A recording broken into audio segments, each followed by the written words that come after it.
Allow me, first of all, on behalf of Fred Tucker and the West Virginia Coal Forum, to welcome everyone here today to today's discussion on coal and energy. I'm Chris Hamilton, and I serve as co-chairman of the West Virginia Coal Forum. Also serve as senior vice president with the West Virginia Coal Association. Again, want to thank everybody for taking time to join us here today. Over the years, dating back to the early 90s, the Coal Forum's always sponsored educational briefings. Back during the 90s, it was on the acid rain provisions of the Clean Air Act and the impact that those provisions were going to have on the state of West Virginia, and the dislocation of some of the northern coal operations, shifting production to some of the newfound low sulfur reserves and surface operations in the southern part of the state. We then ventured into some manpower development, some safety seminars, had a regional series of meetings on mountaintop removal and the impacts of mountaintop removal, and all the post-mine land development and infrastructure we've seen created in the state of West Virginia. I don't think there's been a forum series as quite as important or as serious is the one that we're kicking off here today on West Virginia Coal 215 and beyond. And we hope to goodness that we can make it beyond 215. I mean, we're truly in a crisis here, and we don't want to sugarcoat anything. But we want to talk about some of the reasons that put us in this downward spiral to where today we have, and every day there's more and more announcements of mine closures and layoffs and furloughs and prospective furloughs. We think there's somewhere between 6,000 and 7,000 miners in West Virginia alone that have been laid off or have received notice of being laid off. Couple that with the number of layoffs or notices of layoffs in southeastern Kentucky, southwestern Virginia, that number probably gets north of 14,000 individuals. And to make matters worse, don't have to tell everybody in this room, but we're seeing coal-fired power facilities, coal-fired generators be shut down or their closure announced throughout Appalachia, throughout eastern United States. In fact, recently there were 6 coal-fired plants here within the state of West Virginia that were announced for closure.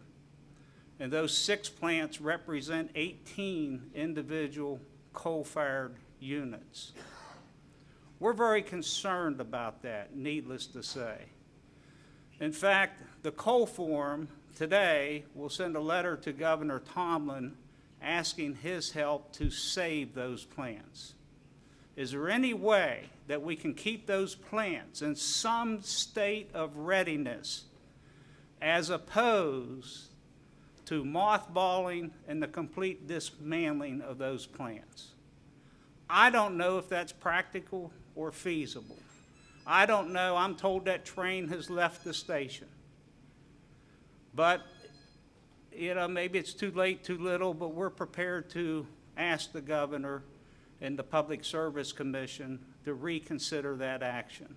Somehow to use those executive powers to perhaps forestall or delay ever so slightly until we can examine not only the implications and the economic ramifications to surrounding communities, but is there a way to think about some future use? Is there a way to preserve the plant, the coal-fired boilers, and maybe even consider other base fuels so there's alternatives and options going forward? Maybe all that's been thought out and already predetermined. I do know, though, however, that once that decision is conclusive, then those thousands of mining jobs that have supplied those plants and been responsible for supplying those plants with coal over the years will no longer be possible. And I also know that for those area residents around those 6 plants that have enjoyed very secure, low-cost, consistent delivery of relatively cheap household power, I know that that will be lost also if those plants are truly dismantled. Now, that's just Hamiltonism on the grid and power generation, and certainly want to invite some discussion of that. The times call for everybody to do a little more also. And for those of us on the front line, you know, we do what we think needs to be done day in and day out. But we're at a point now where, you know, we're seeing local governments really in entire financial straits. Counties that are laying off people, discontinuing services. Businesses, direct and indirect businesses within the state, really feeling the financial pinch and having difficulty making payroll or even thinking of making payroll. You know, frankly, it's time we all get a little radical about it.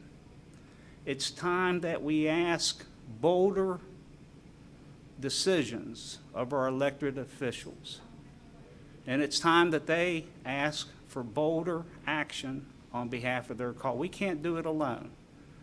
But I've maintained, and I continue to maintain, that until we truly develop a multi-state coalition of all those states that speak out daily and oppose this president's actions and war on coal and climate rules, until we can get all states speaking together, you know, really magnifying that voice and presence, we're probably not going to be able to have too much success.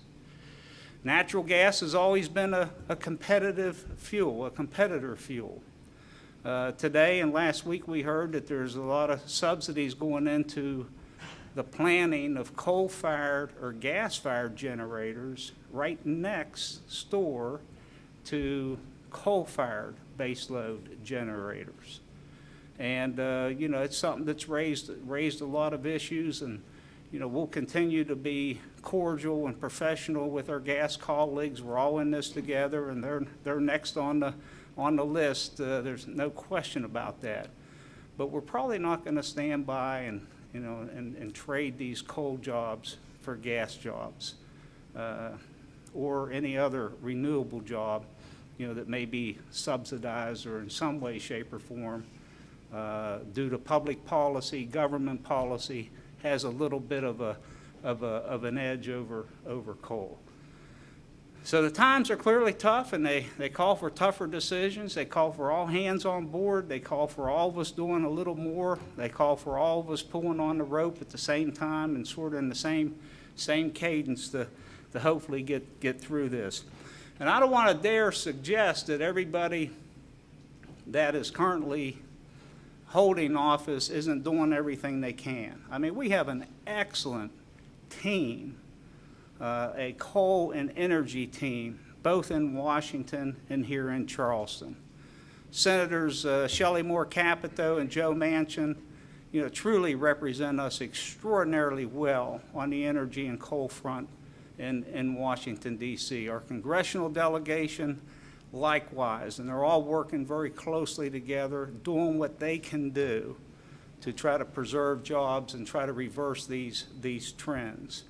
On the state level, we think we're fortunate to also have you know, legislative leaders with executive teams that are prepared to roll their sleeves up and do whatever they can to help us out on a cost regulatory front here in West Virginia.